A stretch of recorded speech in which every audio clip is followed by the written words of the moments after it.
Muy buenos días, feliz año. Bienvenidos a este curso que es de introducción a los evangelios. Y este es el primer curso de introducción bíblica. Y pueden sacar sus descripciones del curso, vamos a revisar esto.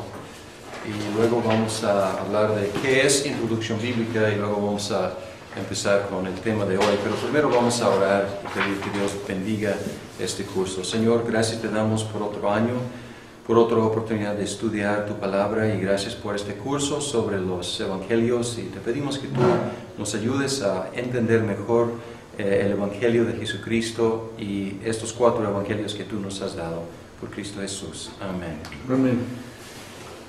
En un seminario, introducción tiene un significado bastante definido, y hay introducción general y hay introducción especial. Introducción general normalmente es introducción al Antiguo Testamento, introducción al Nuevo Testamento.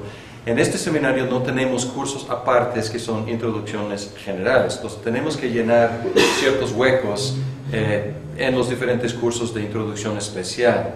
Y en las introducciones generales cubrimos temas como el canon, la formación del canon, la transmisión del texto, el estado actual del texto, la historia del texto, cómo nos llegó a nosotros. También en la introducción especial no estamos estudiando, y esto a veces es una desilusión para los alumnos, no estamos estudiando los evangelios, digamos, párrafo por párrafo. Más bien estamos estudiando cosas que nos ayudarán a entender los evangelios. Estamos dando una introducción al género, al autor, a la ocasión, también la cuestión de los destinatarios originales, los temas principales, cuestiones de interpretación, y también pues algo del texto y cómo nos llegó el texto de tal libro, y cuál fue la composición, qué sabemos de la composición del libro y el estado actual de ese libro. Bien, como no hay un curso sobre introducción general, vamos a tener que robar la primera sesión de este curso para hablar de cuestiones de introducción al Nuevo Testamento. Tendremos que hacer lo mismo en el Antiguo Testamento. El año pasado nos enfocamos en temas históricos, temas teológicos. Ahora estamos llegando, pues al principio del año, al final del año pasado empezamos con hebreo y hermenéutica. Y esos 2 cursos son básicos para los cursos del resto de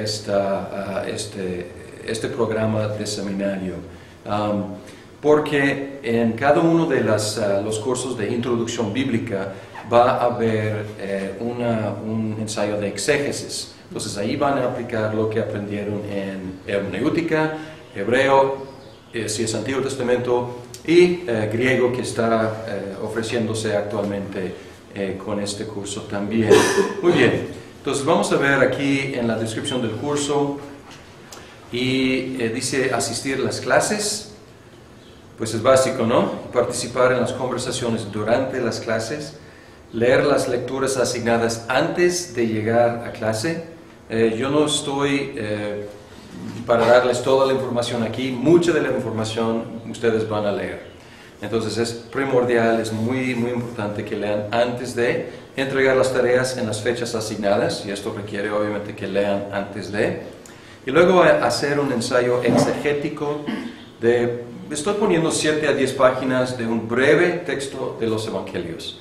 Y fue el año pasado el experimento con hermenéutica, y hasta la fecha solamente uno me ha entregado su tarea final, porque yo les devolví a todos para que siguieran puliendo. Y está bien, voy a seguir aceptando estos porque fue como un experimento, un primer intento, pero durante este año van a estar puliendo sus capacidades exegéticas. Y todo lo que vimos en hermenéutica pues tiene que aplicar aquí en el ensayo exegético.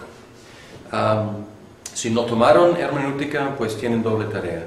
Entonces tienen que tomarlo durante este curso, pues por internet, todo está ahí. Entonces, porque tienen que tener esas enseñanzas primero. Textos principales, los 4 evangelios. Vamos a estar leyendo los 4 evangelios otra vez. Algunos de ustedes los han leído múltiples veces. Perfecto, pues vamos a leerlos otra vez y quizás con otro ojo, con otro enfoque, buscando quizás algo que no hayamos buscado antes. Y luego selecciones de introducción al Nuevo Testamento por Everett Harrison. Yo tengo una copia de este libro. He estado durante meses buscando otras copias del libro. Ya encontramos otra copia, pero está fuera de impresión. Y me informaron que va a costar $55. Entonces, pero ya está pedido. Yo habría dicho muchas gracias, no, pero ya hicieron el pedido. Entonces vamos a tener 2 copias, pero desgraciadamente no vamos a poder tener copias para todos. Está en internet, ustedes ya bajaron o ya imprimieron o compraron una copia de una parte, pero imprimir todo el libro del internet va a ser un volumen enorme, pero vamos a estar leyendo la mayor parte de este libro durante este año, durante los diferentes cursos de introducción al Nuevo Testamento. No es una introducción tan actualizada, pero fue escrito a mediados del siglo pasado, entonces está bastante bueno. Bien, habrá como normal 8 sesiones de 8 horas durante, 8 sesiones de 2 horas durante el curso, y pues trataremos de cubrir pues como una conferencia de 50 minutos más o menos, y luego un descanso, y luego otra sesión más o menos igual. Bien, el examen final se basará en todo el material cubierto en el curso, todas las conferencias y todo lo de las lecturas. Y en la segunda página de la descripción del curso, la calificación final, 10% asistencia, los ejercicios es 30%, el ensayo final 30%, el examen final 30%. O sea, además del trabajo va a haber un examen. Sí, va a haber examen además del ensayo final. Y aquí tienen el calendario y la tarea que tienen. Pues ya tienen tarea para hoy, y la tarea para hoy fue darme un reporte breve sobre la lectura que ya realizaron de Harrison, partes 3 y 4. Y luego pues así sigue. Entonces de Harrison, parte 5, vamos a leer el resto de la parte 5, y también vamos a leer los evangelios y hacer un bosquejo de los evangelios, un bosquejo muy general. Y esto no es buscar en internet pues bosquejo de Mateo e imprimírmelo, o sea, es hacer tu propio bosquejo, y es un tipo de ejercicio para que leamos con otros ojos, que leamos el evangelio buscando su estructura magna, cuál es la estructura mayor de cada evangelio. Y luego al final van a ver que no hay tareas. No hay lecturas, no hay tareas, y ahí estoy dándoles oportunidad de trabajar muy duros en sus ensayos. Entonces, a veces al final de los cursos es muy difícil preparando para examen final, preparando para ensayo, y también con tareas. Aquí tienen como 2 semanas o 3 semanas sin ensayo, sin tarea. Sin lectura. Bien. Vamos a tener un problema el 23 de enero, creo que no está confirmada, pero hay reunión de presbiterio, algunos de nosotros tendremos que asistir, entonces tendremos que ver cómo recuperar ese día 23, pero pueden ir pensando en cuál otro día sería bueno para recuperar. Perfecto. Bien, ya estamos en el día de hoy, y como dije, vamos a robar un tiempo de los evangelios para hablar de introducción general. Ya mencioné, tiene que ver con formación, transmisión de la Biblia o uno de los testamentos. Y los 2 temas que vamos a ver el día de hoy son los temas que ya leyeron en Harrison: la cuestión del canon y la cuestión de la crítica textual. Y él trata primero crítica textual y luego el canon. Yo voy a hacerlo al inverso. La primera hora vamos a hablar del canon del Nuevo Testamento. Segunda hora vamos a hablar de la crítica textual. Bien, ¿cuál es el testimonio del Nuevo Testamento acerca de su propio estatus? Es decir, cómo se considera a sí mismo tomándose como un libro. ¿Qué dice acerca de sí mismo? Y en un sentido no dice mucho acerca de sí mismo. Sin embargo, hay algunas pistas que nos dan la idea de que había una idea, una conciencia de una autoridad divina en lo que estaba siendo entregado, aún en el momento de entregarlo. ¿Qué quiero decir con esto? Un ejemplo, Pablo, él exhortó que sus cartas se leyeran en las asambleas públicas. Una práctica paralela a la lectura del Antiguo Testamento en la sinagoga. ¿Qué se lee en público, en la asamblea, en la sinagoga? Palabra de Dios, escritura. Y aunque Pablo no dijo, pues mi carta es escritura, él pues elevó el estatus de lo que estaba entregando, diciendo, léanlo en público. También en Colosenses 4:16, él ordenó que su carta a los colosenses se leyera en la Odisea y que la carta a la Odisea se leyera también en Colose. Y así da la idea de que sus cartas tenían una autoridad no solamente individual, en una iglesia individual, sino también en una región por lo menos, o posiblemente universal. Pedro se refirió a las cartas de Pablo como escrituras. No tengo la referencia, pero está en segunda de Pedro, capítulo 1. 3:15. Ah, sí, cierto, 3, sí, muchas gracias. Sí, perdón, no tengo aquí la referencia. Entonces, segunda de Pedro 3:15. De 4 y 5 creo, y luego 15 y 16. Pues vamos a buscar para no quedar con la duda.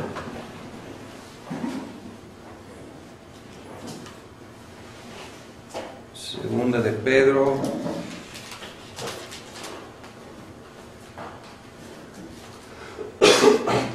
Ya, que tened entendido que la paciencia de nuestro Señor es para salvación, como también nuestro amado hermano Pablo, según la sabiduría que le ha sido dada, os ha escrito, casi en todas sus epístolas, hablando en ellas de estas cosas, entre las cuales hay algunas difíciles de entender, las cuales los indoctos e inconstantes tuercen, como también las otras escrituras para su propia perdición.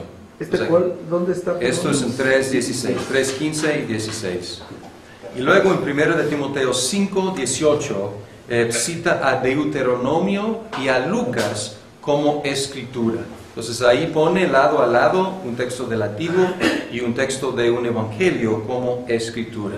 No es evidencia muy amplia, pero aquí podemos detectar una conciencia de autoridad aún en las primeras décadas de la entrega, durante la entrega de estos escritos. La era post-apostólica. Entre los ejemplos citados por Harrison, él cita muchos ejemplos, yo agarré algunas citas destacadas. Clemente de Roma, cerca 95 después de Cristo, mostró familiaridad con 1 de Corintios, Hebreos y las enseñanzas de Cristo. No menciono los evangelios por nombre, pero él tenía conocimiento del contenido de los evangelios. Entonces aquí estamos hablando del final del primer siglo y ya se pudo citar textos de lo que llamamos el Nuevo Testamento. La epístola de Bernabé, cerca de 125, introdujo una frase de Mateo 22:14 con «como está escrito». No lo llama escritura, pero esta fórmula era la fórmula común para citar escritura. Policarpo, cerca de 115, citó el Salmo 4:4 y Efesios 4:26 como escrituras. Papias mencionó a Mateo y Marcos por nombre, y aquí estamos hablando de 130, 140. El Evangelio de la Verdad empleó básicamente los libros del Nuevo Testamento actual. y aquí estamos hablando de 140. Y tenemos que recordar una cosa, a lo mejor dices, pues esto es 100 años después de Cristo, ¿por qué tardó tanto? Pero no tenían internet, no tenían fotocopiadora, no tenían imprenta, o sea... Tenía que copiar. Sí, exacto, o sea, todo tenía que copiar a mano y todo tenía que transportar físicamente. Entonces, 100 años para que el Imperio Romano se llenara con esos libros realmente es bastante rápido. Para nosotros a lo mejor no tanto, pero para ellos sí. Bien. Justino Mártir, más o menos 150, se refirió a los evangelios como las memorias de los apóstoles que eran leídos en el culto con los profetas del Antiguo Testamento. Pues aquí vemos que están utilizando los libros en una forma como escritura, y los citó como escrito está. El Diatesarón fue una armonía de los 4 evangelios, 170. Entonces aquí intentaba, y existe hasta la idea, hasta el día, la idea de tratar de poner en orden cronológico todo lo que está contenido en los evangelios. Fue el primer intento de hacer eso. Pero eso es importante, había otros evangelios circulando, muchos de ellos después de esta fecha, pero aquí vemos que solamente los 4 evangelios, Mateo, Marcos, Lucas y Juan, contenidos así en este Diatesarón. Bien, el canon de Muratori, cerca de 170, dio una lista de libros que corresponde sustancialmente a nuestro Nuevo Testamento. No 100%, pero casi. Ireneo hizo referencia a casi todos los libros del Nuevo Testamento. Clemente de Alejandría fue profesor 180-202. Hizo bien claro la diferencia entre los 4 evangelios y los espurios. Entonces aquí hay una diferencia muy marcada entre los, no usa la palabra canónicos, pero es la idea, que estos son los autoritarios. Tertuliano 160-220 defendió los 4 evangelios e hizo mención de algunas cartas de Pablo. Orígenes de Alejandría, que siguió a Clemente, mencionó casi todos los libros del Nuevo Testamento, observando que había reservas sobre 2 de Pedro y 2 y 3 de Juan. Pero estamos hablando de muy pocos libros en disputa. La Peshitta, o más bien creo que en español es la Pesita, en siríaco, el V siglo, sostenía todos los libros, o contenía todos los libros, salvo 2 de Pedro, 2 y 3 de Juan, Judas y Apocalipsis. La Vulgata de Jerónimo, cerca de 400, basada en una versión latina más antigua, contenía todos los libros del Nuevo Testamento. Eusebio mencionó a Santiago, Judas, 2 de Pedro, 2 y 3 de Juan como libros disputados. Luego Cirilio, y aquí estamos en los 300, aceptó todos menos Apocalipsis. Atanasio fue el primero en citar los 27, así tal cual como los tenemos, 367. El tercer concilio de Cartago, 397, reconoció los 27. Primera vez que un concilio, ahora este concilio nunca fue reconocido como concilio ecuménico, pero concilio regional reconoció los 27. Y luego el concilio que luego fue nombrado ecuménico de Calcedonia, 451, reconoció los 27. Y hasta la fecha los 27 son aceptados por todas las ramas de la iglesia cristiana. Diferente al Antiguo Testamento. En el Nuevo Testamento no hay diferencia alguna entre los ortodoxos, entre los reformados, los luteranos, los católicos romanos, etc. No hay diferencia alguna. Bien. Ahora, ¿qué criterios se aplicaban para ver cuáles eran los libros canónicos y cuáles no eran? Y normalmente se hablan de 3 diferentes criterios. Primero, la apostolicidad era de gran importancia. Fue escrito por un apóstol. Pero este criterio no es suficiente, obviamente, porque no puede explicar la inclusión de Marcos, de Lucas, de Judas y de Hebreos. Al mismo tiempo había intentos de relacionar a Marcos con Pedro, para decir que Marcos recordaba o relataba las memorias de Pedro y Lucas relataba las memorias de Pablo. Entonces, para hacer de estos libros también apostólicos. Y también muchos, y hasta la fecha hay quienes piensan que Hebreos fue escrito por Pablo. Entonces, algunos, esto ayudó a la aceptación de Hebreos. Entonces, aquí podemos ver, aunque hayan estado equivocados en cuanto a la autoría de Hebreos, podemos ver que su criterio, el criterio de la apostolicidad era importante. Estaban tratando de forzar quizás que algunos libros cupieran dentro de la apostolicidad. Y luego la aceptación por la iglesia primitiva y su uso continuo también pesaba. Es decir, ¿desde hace cuánto tiempo está en uso este libro? Y siempre, o sea, ¿este uso ha sido continuo o solamente esporádico?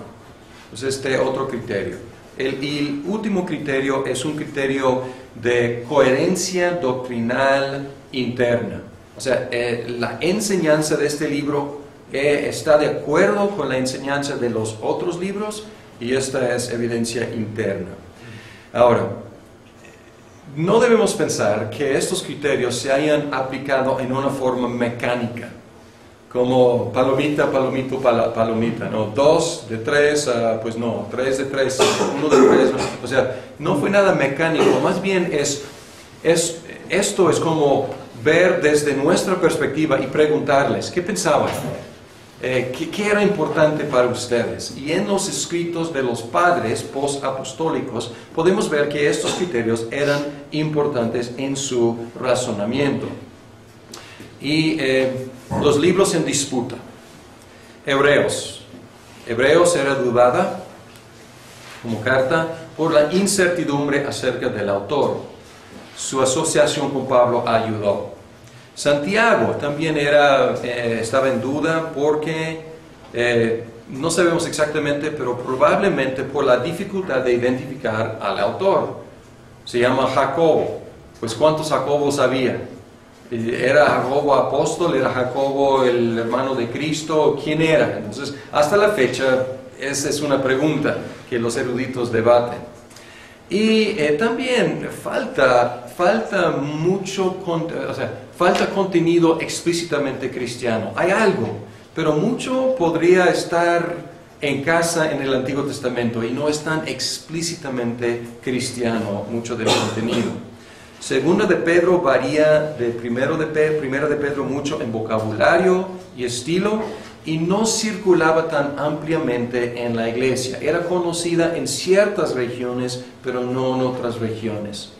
Entonces, si aceptación universal o casi universal es un criterio, pues Pedro está rayando con no cumplir con ese criterio. Segunda de Pedro. Segunda y tercera de Juan parecían demasiado breves y muy personales y de poca importancia. ¿Qué aportan estos libros al canon? Era la pregunta.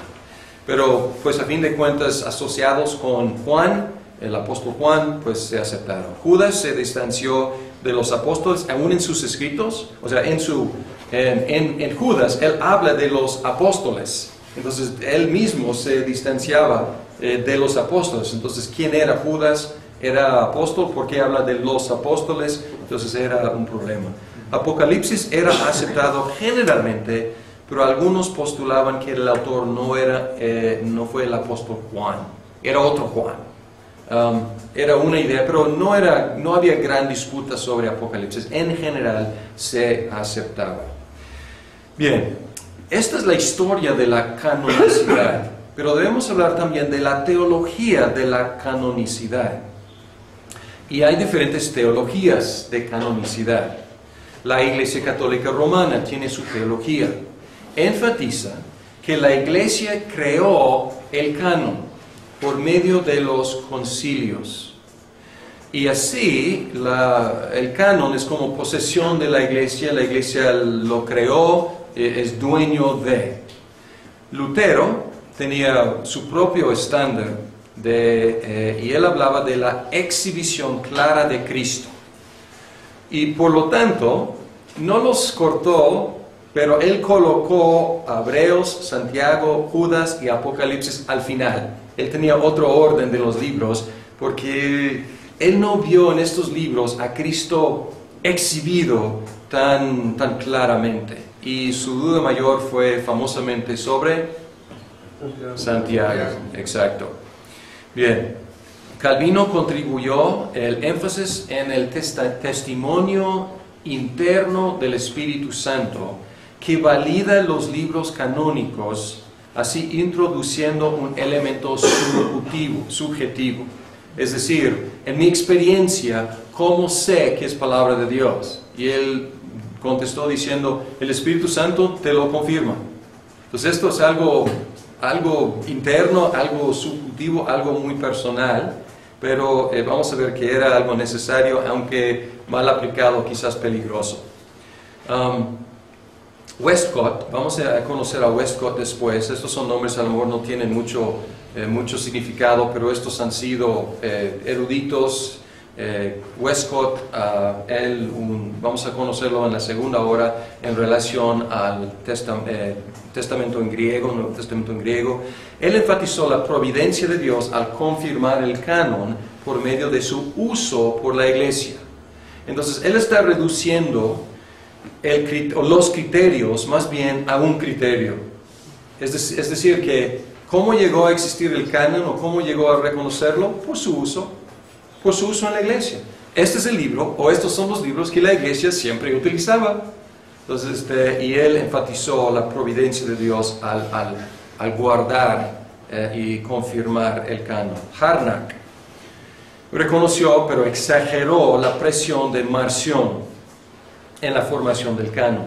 Marción publicó un canon que no mencioné, creo que fue ahí por el año 150, y Marción era luego nombrado hereje, condenado, y era un dualista, un gnóstico, y él tomó sus tijeras a los libros del Nuevo Testamento, y él cortó todo lo referente al Antiguo Testamento, porque para Marción era otro Dios, o sea, Dios del Antiguo Testamento, Dios del Nuevo Testamento, y una división radical entre los testamentos, y entonces él cortaba todo lo que se refería al Antiguo Testamento, que es cortar bastante, ¿no?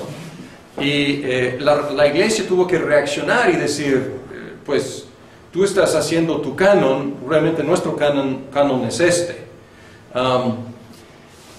Es cierto, las herejías y las persecuciones ayudaron a instar a la iglesia a identificar sus libros en una forma más oficial. Sin embargo, antes de Marción ya estaban en circulación, ya estaban siendo citados, ya estaban siendo leídos públicamente los libros que llamamos el Nuevo Testamento. Entonces, Harnack reconoce algo importante en la formación, sin embargo exageró, no fue la única presión, había también otros factores. San enfatizó el uso litúrgico en la formación del canon, y esto ya reconocemos, ¿no?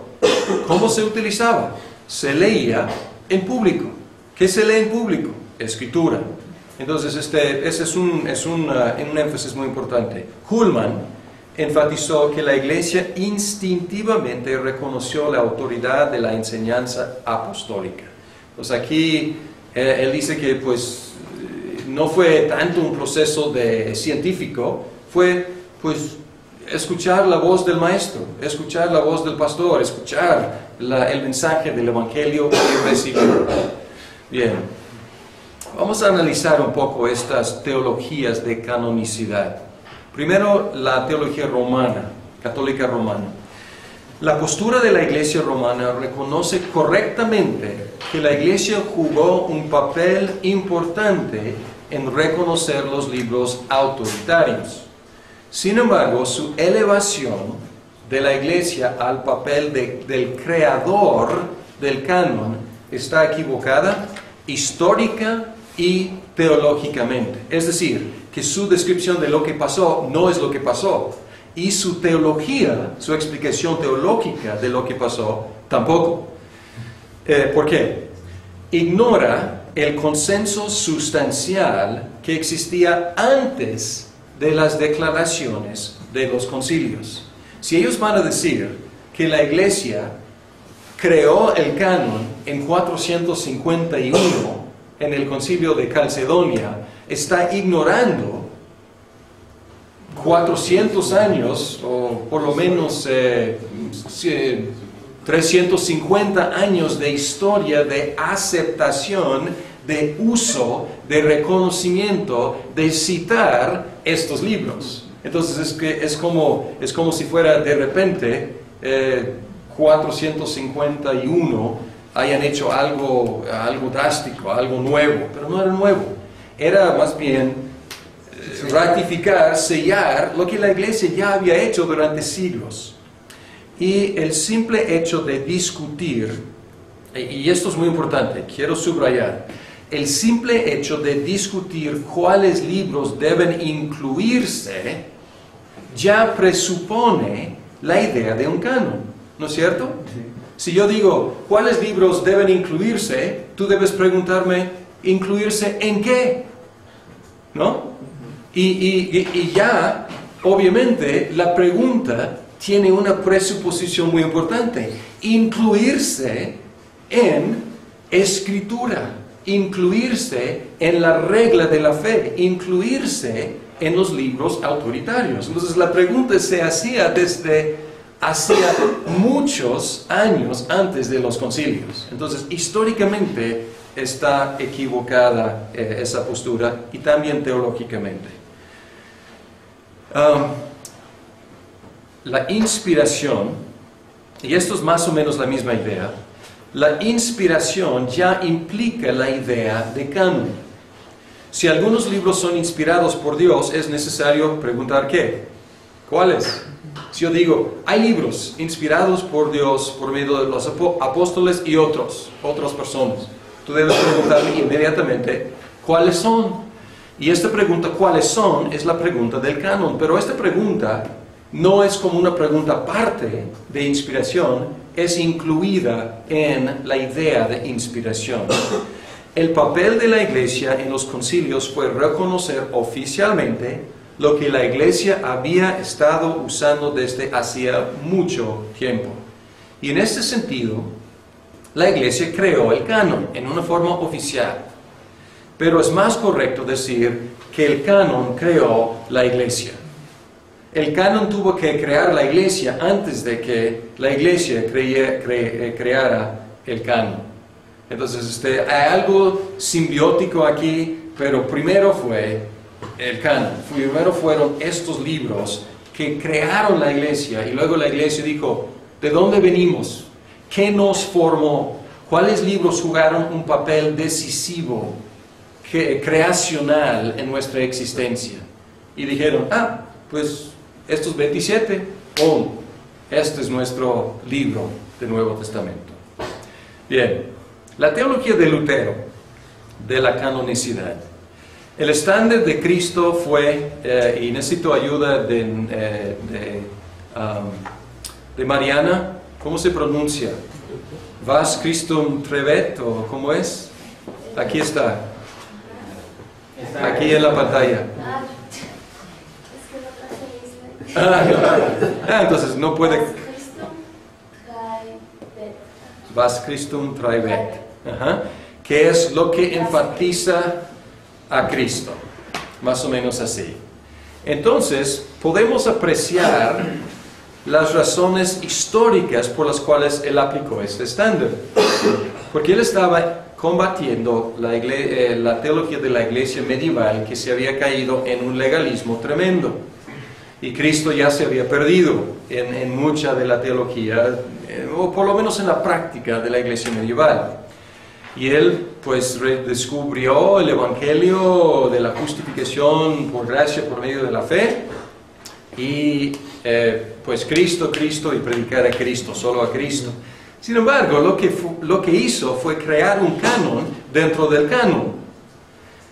O medir el canon histórico por medio de un canon personal. O sea, él decidió que este es el estándar Y él aplicó este estándar al canon que ya existe. ¿Y qué es un canon? A lo mejor debería haber mencionado, el canon es la regla. Y él estaba, es la regla que utilizamos para medir, y él estaba midiendo el canon con otra regla de su propia elección. Ahora, su elección no fue tan mal. O sea, en Gálatas Pablo dice, si alguien predica otro mensaje, aunque sea yo, aunque sea ángel, o sea, no importa tanto la apostolicidad ni la angelicidad, o sea, lo que importa es el mensaje. Y creo que se apoyaba Lutero así en este versículo diciendo, esto es lo que importa. Sin embargo, había algo de elección personal también. Y su aplicación era algo un poco idiosincrático, su aplicación de ese estándar. Es un procedimiento peligroso. A lo mejor en el caso de Lutero, habríamos perdido algunos libros de importancia, pero habríamos conservado el Evangelio. Pero otros tienen sus otros estándares. Y hay una tendencia de ver a Cristo y ver el Evangelio desde nuestra perspectiva, no sé, feminista, comunista, capitalista, socialista, revolucionario, y luego aplicar ese estándar, este estándar a los libros del Nuevo Testamento. Y cada rato sale un erudito o una persona que da conferencias sobre lo que Cristo realmente quería decir. Y lo que está haciendo es tomando su propio canon, según su propia ideología, y luego como cortando lo que no le gusta y que no quepa dentro de su canon, igual que Marción. O sea, entonces es un procedimiento bastante peligroso. Pues hay que tener mucho cuidado con medir la medida, con nuestra propia regla más personal. El canon es la medida, el canon es la regla. Sí, adelante. No, ahí es donde se dividen las dos Biblias, la cristiana, católica, romana y la nuestra. No, buena pregunta. Nuevo Testamento idéntico. No hay diferencia entre las versiones publicadas por la Iglesia Católica Romana y las publicadas por cualquier otra empresa, imprenta protestante, ortodoxa. El Nuevo Testamento idéntico. Vamos a ver la diferencia cuando lleguemos a introducción general del Antiguo Testamento, porque ahí está la diferencia. No, yo me refiero a los libros que no están. No, o sea, otra vez, o sea, los libros en el Nuevo Testamento 27, en cualquier Biblia, los que no tenemos y que la Iglesia Católica son del Antiguo Testamento, no son del Nuevo. Muy bien, buena aclaración. Bien, ¿qué de Calvino? Su teología. Calvino aceptó el canon histórico por razones objetivas. ¿Razones objetivas qué? Pues la Iglesia nos lo entregó. O sea, la Iglesia evaluó, la Iglesia tuvo sus criterios, la Iglesia lo aceptó y lo recibimos. No estamos en una postura de volver y decir, ya vamos a repetir el experimento de los primeros siglos. No, o sea, no vivimos en los primeros siglos, recibimos de ellos. Entonces, pues lo recibió. Sin embargo, agregó la experiencia personal a reconocer que los libros divinos, la experiencia de reconocer los libros divinos por medio del testimonio del Espíritu Santo. Y esta subjetividad puede ser peligroso, pero es necesaria para explicar no solo cómo la Iglesia reconoció los libros, sino también cómo yo, o como tú, o como cualquier persona reconoce los libros. Pues aquí es importante, pero ¿pueden ver el peligro? Porque yo puedo decir, el Espíritu Santo me dijo que Mateo sí, Marcos no. Entonces, la subjetividad puede ser peligrosa aquí, porque mi apreciación, siempre mezclada con mis propias ideas y mis pecados, etcétera, etcétera, puede equivocarse. El Espíritu Santo puede estar revelándome algo y yo, torpe, no entiendo, no capto. Entonces, puede ser peligroso, pero es necesario. Sí, Samuel. De hecho, los mormones apelan a ese mismo principio, ¿no? En el libro en el otro Evangelio de Jesucristo, dicen que le pidas, hay una parte donde dice que le pidas, pida la confirmación del Espíritu Santo para que Él te diga que realmente ese libro es de Dios. La verdad yo desconozco cuál es su criterio, o sea, tienen 5 libros, la Biblia es uno de los libros, el libro de Mormón es otro, y tienen 3 otros que no me acuerdo cuáles, pero no sé, es interesante ese punto, una aplicación peligrosa de ese concepto, ¿no? Pero pueden ver que es un concepto necesario en un sentido, porque ¿cómo sé yo, cómo percibo la divinidad de la inspiración de estos libros? Karl Barth aceptó el canon, pero exageró el aspecto subjetivo en su teología. Karl Barth era un teólogo reformado y él fue el padre de lo que llegó a ser neo-ortodoxia. Y en mucho de lo que escribía, pues muy bueno, muy reformado, pero luego él exageró la subjetividad. Su idea de la inspiración era que este libro en sí, como libro, no es palabra de Dios, pero se convierte en palabra de Dios para mí cuando estoy leyendo. Yo tengo un encuentro con Dios y aquí se convierte en palabra de Dios para mí. Esta es una simplificación de su idea, pero pueden ver una exageración de la idea, la parte subjetiva. No es tanto que sea palabra de Dios, pero se hace, me es palabra de Dios en mi encuentro con Cristo en las páginas de este libro. Bien, aquí, estas son letras muy chiquitas, pero pueden buscar en la Confesión de Fe de Westminster, primer capítulo, el párrafo 5, y voy a leerlo, y pueden ver aquí la idea de Calvino, y pueden ver aquí la aceptación de estos libros por razones objetivas, pero luego pueden escuchar el testimonio del Espíritu Santo. Dice aquí, el testimonio de la Iglesia puede movernos e inducirnos a tener para las Santas Escrituras una estimación alta y reverencial, y a la vez que el carácter celestial del contenido de la Biblia, la eficacia de su doctrina, la majestad de su estilo, la armonía de todas sus partes, el fin que se propone alcanzar en todo él, que es el dar toda gloria a Dios, el claro descubrimiento que hace del único modo por el cual puede alcanzar la salvación el hombre, y las muchas otras incomparables excelencias y su entera perfección, son todos argumentos por los cuales la Biblia demuestra abundantemente que es la palabra de Dios. Y aquí está apelando a criterios objetivos, cosas que cualquiera podría ver en la Biblia. Pero luego dice, sin embargo, nuestra persuasión y completa seguridad de su verdad de que su verdad es infalible y su autoridad divina proviene de la obra del Espíritu Santo que da testimonio a nuestro corazón con la palabra divina y por medio de ella. Entonces pueden ver aquí los dos elementos que tenemos que guardar en un equilibrio sano. Pues el testimonio objetivo y el testimonio personal por medio del Espíritu Santo. ¿Qué de la apócrifa? Memo, mencionaste libros excluidos. Y hay libros que nosotros no tenemos del Antiguo que la Iglesia Católica sí. Hay muchos libros del Nuevo que nadie tiene.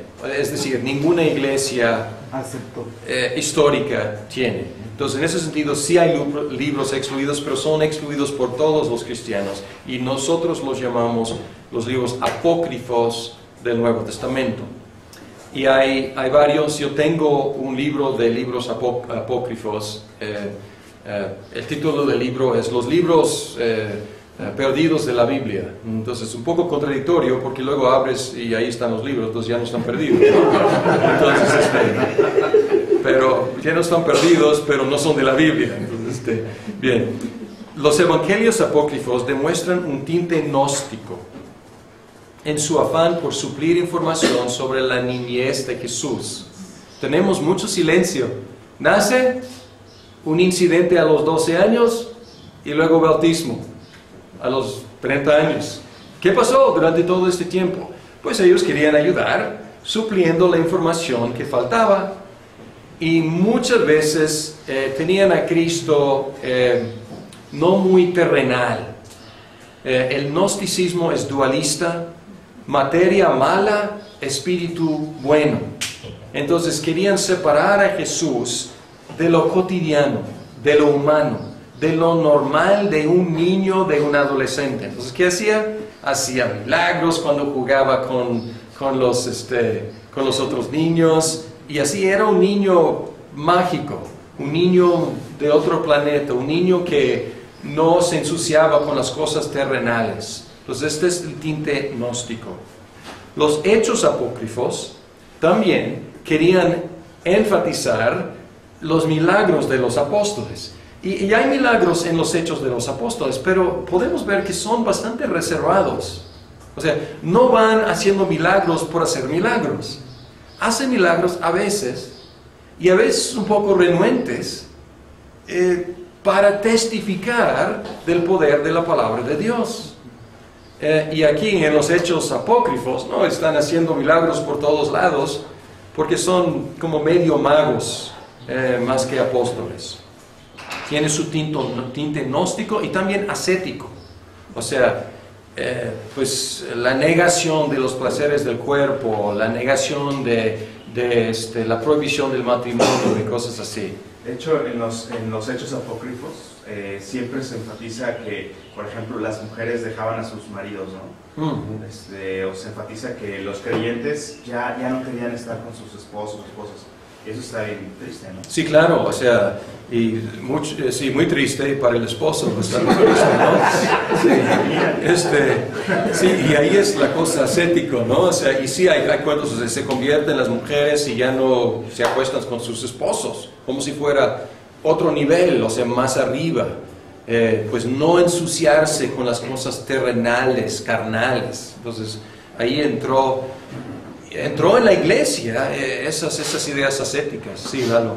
Aunque también el hecho de que sus propios hermanos no creyeran en él puede eliminar la probabilidad de los milagros mencionados en los libros apócrifos, porque si hubiera hecho milagros de niño, sus primeros hermanos hubieran con la silla un pajarito y salió volando, y pues ellos hubieran sido los primeros en decir, es diferente, ¿no? Exacto. Ellos, ni ellos mismos creían, entonces su humanidad, bueno, por lo menos a mí eso me da una idea clara de que puede eliminar todos esos milagros inventados. Sus hermanos hubieran sido los primeritos en decir, hay algo raro aquí. Sí, es muy buena observación que Lalo hace, de que pues los hermanos luchaban con creer en él y no creían al principio, y si hubieran visto muchos milagros en su niñez habrían sabido que era un prodigio, ¿no? O sea, algo sí, el Cristo, ¿no? Gabriel, cuando entra a la sinagoga y abre las escrituras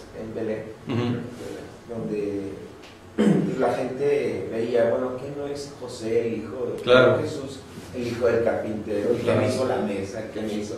Sí, exacto. Lo veían como la persona que veían ahí comúnmente entre el barrio. Sí, buena observación que cuando predicó en su tierra, lo dijeron, pues ¿quién es él? O sea, habla muy bonito, pero ¿quién se cree, no? ¿No? Dice, hijo de carpintero, pues ¿quién se cree? Sí, muy buena observación. O sea, entonces es muy poco probable que haya habido esos milagros. Sí. Y aún cuando habla de 12 años, no hay milagro ahí. O sea, hay astucia, hay entendimiento, hay madurez, pero no hay milagro. O sea, no es cosa mágico ahí. Perdón, David, tengo una confusión en relación a la pregunta de hace un ratito.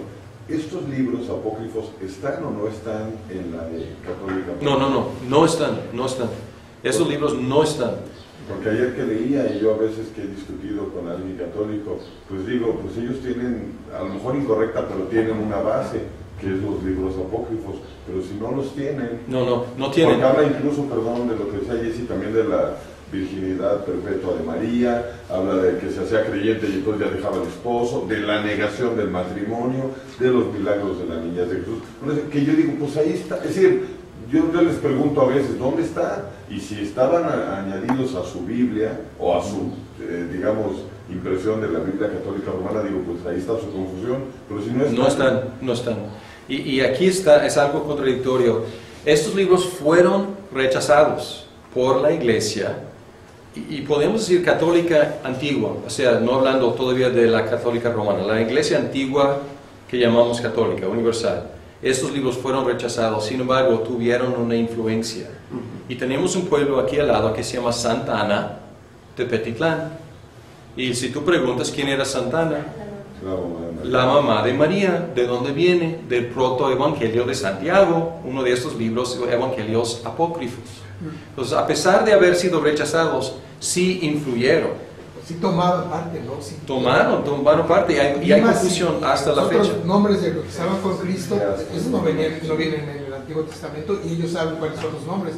Y los reyes magos también les ponen nombres. También. Todo esto son de los libros apócrifos. Entonces, en la iglesia medieval y hasta la fecha, en la iglesia católica romana, hay rasgos importantes de estos libros que ni siquiera ellos aceptaron. Nadie los aceptó. Entonces, es algo contradictorio, ¿no? Como dices, en el Antiguo Testamento, si hablan de oración por los muertos, pues tienen un versículo en Macabeos que puede medio apoyar esa idea. Ok, pues tienen una base equivocada de un libro que los judíos no aceptaron, nosotros tampoco, pero tienen algo que ellos reconocen como escritura. Pero aquí ni tienen. Es muy interesante esa observación. Sí, David. Estudié yo durante 2 años en una institución católica y teníamos una clase que era el canon católico romano.